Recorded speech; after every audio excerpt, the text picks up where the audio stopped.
थोड़ा पहले एक स्टूडेंट को पूछा, सर ओम्स लॉ समझ में नहीं आ रहा है, थोड़ा सा फील करा दीजिए ना। चलो ठीक है, बढ़िया। देखो हम यही बोलते हैं बच्चे लोग को, देखो महसूस से बड़ा ज्ञान नहीं है। जब तक ये चीज को आप फील नहीं करोगे ना, जब तक फील नहीं होगा ना, तब तक आप समझ नहीं पाओगे और भूल जाओगे। महसूस करके नहीं सकोगे तो भूल जाओगे, सिंपल बात है। देखो ओम्स लॉ क्या होता है, सिंपल से एकदम सिंपल समझाऊंगी आपको। हाँ, जब वोल्टेज अगर बढ़ेगा, करंट भी बढ़ेगा। वोल्टेज कमेगा, करंट भी कमेगा। अब वो गर्मियों में देख सकते हो ना, हरमुति में बहुत करंट का इश्यू होता है। वोल्टेज इतना कम रहता है ना, क्राइसिस होता है कि वोल्टेज कम होने की वजह से फैन भी के घूमता है, मतलब करंट भी कम है। करंट कम है तो वोल्टेज भी कम है। Means they are directly proportional. समझ में आ रहा है? Directly proportional. ये देखो, इसको बोलते हैं V is proportional to I। ये प्रोपोर्शनल का सिंबल होता है, ये ग्रीक सिंबल है।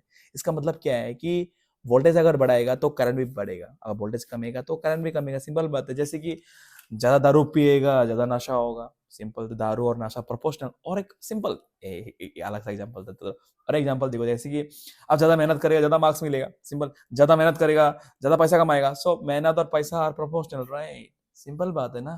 तो प्रोपोर्शनल एक ग्रीक सिंबल है, ठीक है ना। इट मेजर्स की, इट मेजर्स डायरेक्ट, क्या बोलते हैं इसको, इट रिप्रेजेंट प्रोपोर्शनलिटी। मतलब ये बढ़ेगा तो ये भी बढ़ेगा, सिंपल बात है।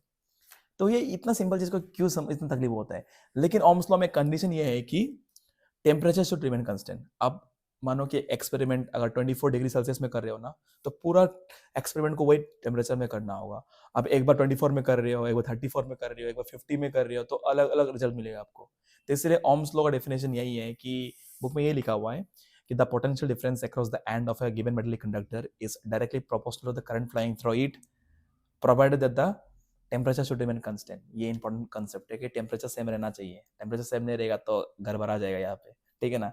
तो ओम्स लॉ का बाद में और भी बहुत बढ़िया स्टोरी है। अगर आप डिटेल वीडियो चाहते हो ना, go to my YouTube channel, ठीक है ना। एकदम फाड़ हुए, बहुत मजा लगने वाला है आपको। You really enjoy in my देसी भाषा विद प्रैक्टिकल एक्सप्लेनेशन आने वाला है वो चीज, ठीक है ना। चलो स्टे ट्यून। और कुछ पूछना है क्या तुमको? जल्दी बोलो।